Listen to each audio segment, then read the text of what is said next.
نفس کے پجاری، خواہش نفس کی پوجا کرنے والے، نفس کے پرستار، خواہشات کے پرستار۔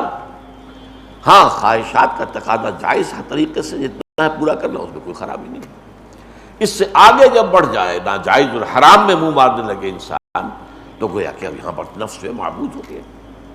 اس موضوع پر تفصیلی گفتگو جو ہے میری حقیقت و اقسام شرک، اور وہ سمجھتا ہوں کہ وہ بہت سے لوگوں کے لیے بہت مفید ہوگی کہ ہم نے شرک کس چیز کو سمجھا ہوا ہے۔ صرف بت پرستی شرک ہے، یا بہت موحد ہو گئے تو قبر پرستی شرک ہے، یہ نفس پرستی بھی شرک ہے، دولت پرستی بھی شرک ہے۔ تعس عبد الدینار و عبد الدرہم، حضور نے فرمایا ہلاک ہو جائے درہم و دینار کا بندہ۔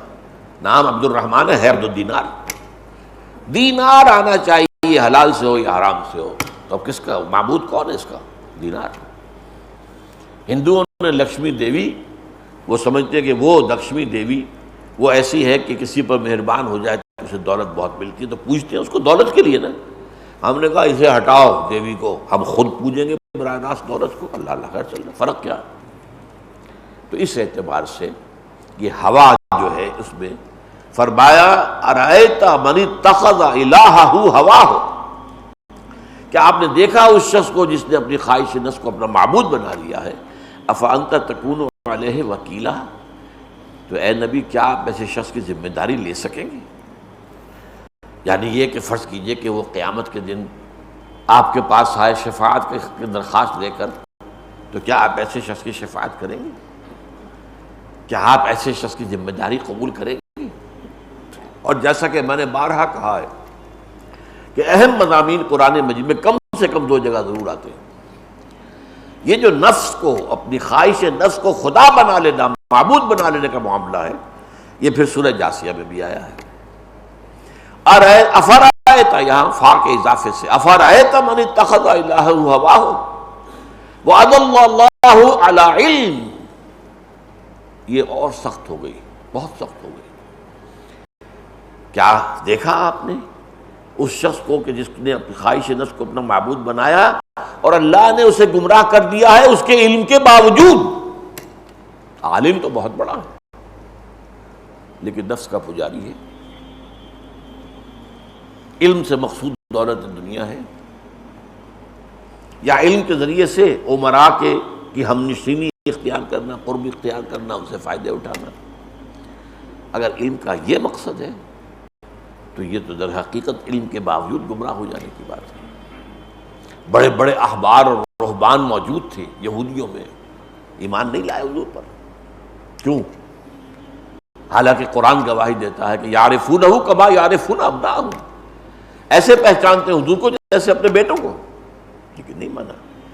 ہماری سیادت ہے، ہماری چودراہٹ ہے، ہماری مسندیں ہیں، ہمارے فتوے پر لوگ عمل کرتے ہیں، ہمارے ہاتھ چومتے ہیں، ہمیں نذرانے دیتے ہیں، یہ سارا ہوا ہو جائے گا، ختم ہو جائے گا؟ کیسے ہی ماننا ہے؟ وہ جو نجران کا وفد آیا تھا، نجران سے عیسائیوں کا بڑا وفد تھا، جس نے کہ کئی دن مدینے میں مقیم رہ کر حضور سے کچھ مباحثہ وغیرہ کیا، آخر میں مباہلے کی آیت آ گئی، اچھا اب مباہلہ کرو، دلیل ولیل تو ختم ہوئی، تو آؤ مباہلہ کریں۔ تو اس پر جو ہے وہ وہاں سے کھسک گئے، راتوں رات چلے گئے سفر کر کے، کیونکہ حق تو واضح ہو چکا تھا۔ اب مباہلے میں وہ کہتے کہ اللہ اگر یہ چیز حق ہے تو ہمیں تباہ کر دیں، اس کے لیے تیار نہیں ہوئے، چھوڑ کے چلے گئے۔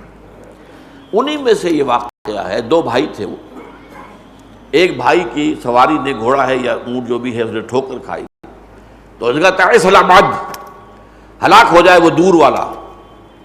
دوسرے بھائی نے بڑے پوچھا کیا عبد سے مراد کیا ہے؟ کہ محمد صلی اللہ علیہ وسلم؟ اس نے کہا نہیں، وہ تو اللہ کا نبی ہے۔ کہنے پھر کیوں نہیں مانتے؟